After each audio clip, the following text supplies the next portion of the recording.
নোয়াখালী এক্সপ্রেসের কিছু সাবোটাররা কালকে সিলেটের মাঠে খেলা দেখতে যায়। সেখানে সিলেটের কিছু লোক নোয়াখালী এক্সপ্রেসের সাবোটারদের সাথে খুবই বাজে ব্যবহার করে। শুনেন তার মুখ থেকে। কি বলবো আর ভাই, ওদের এখানে খেলা দেখতে আসি, যেগুলো দেখছি মানে আমরা ওদের মেহমান হিসেবে আসছি, বুঝছেন। ওরা আমাদের সাথে যেগুলো করছে এগুলো মানুষ মানুষের সাথে করে না, বুঝছেন। ওগুলো খুব অন্যায় করছে ভাই। আমরা মেহমান আসছি, পুরো গ্যালারিতে শুধু আমরাই ছিলাম, বুঝছেন। দর্শক যা ছিলাম আমরাই। ওরা আমাদের সাথে যেসব ব্যবহার করছে ভাই, আমরা এই রাব ব্যবহার করছে আর কি, এগুলা আমরা মেনে নিতে পারতেছি না, বুঝছেন। অনেক খারাপ লাগছে এটাই।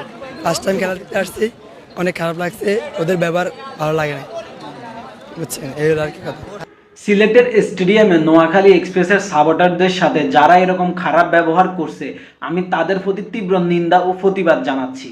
নোয়াখালী এক্সপ্রেসের সাবোটাররা নোয়াখালী থেকে তোমাদের সিলেটে গেছে, ওরা তোমাদের গেস্ট, ঠিক আছে, তোমাদের এটা ভাবা উচিত ছিল, তাদের প্রতি তোমরা সহানুভূতি হওয়া উচিত ছিল।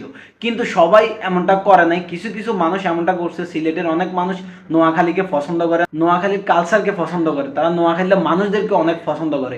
কিন্তু সিলেটের কিছু সংখ্যক মানুষ নোয়াখালী এক্সপ্রেসের সাবোটারদেরকে খুবই অপমানজনক ভাষায় কিছু কথা বলছে, যে কথাগুলো এই ছেলেটা মুখে বলতে পারতেছে না। সো সিলেটের স্টেডিয়ামে যারা এই কাজটা করছে নোয়াখালী এক্সপ্রেসের সাবোটারদের সাথে, একদিক দিয়ে তারা তাদের নিজেদেরই ক্ষতি করতেছে। যেমন ধরেন নোয়াখালীরা যদি নোয়াখালী জেলাতে আসে সিলেট থেকে, তাহলে যদি তারা তাদের সাথে ভালো বিহেভ করে, ভালো আচার ব্যবহার করে, তাহলে নোয়াখালীরা এসে বলবে, সুনাম করবে সিলেটের, যে না, সিলেট অনেক ভালো আপ্যায়ন করছে, বা সিলেটের ভাষা ব্যবহার অনেক ভালো, কালচার ভালো, তাহলে আপনাদেরই সুনাম হবে। সো আপনারা আপনাদের সুনাম বয়ে রাখার জন্য যারা এই একটা চক্র বাইরের জেলার মানুষদের সাথে খারাপ ব্যবহার করে, তাদের বিরুদ্ধে আপনাদেরই সোচ্চার হওয়া উচিত।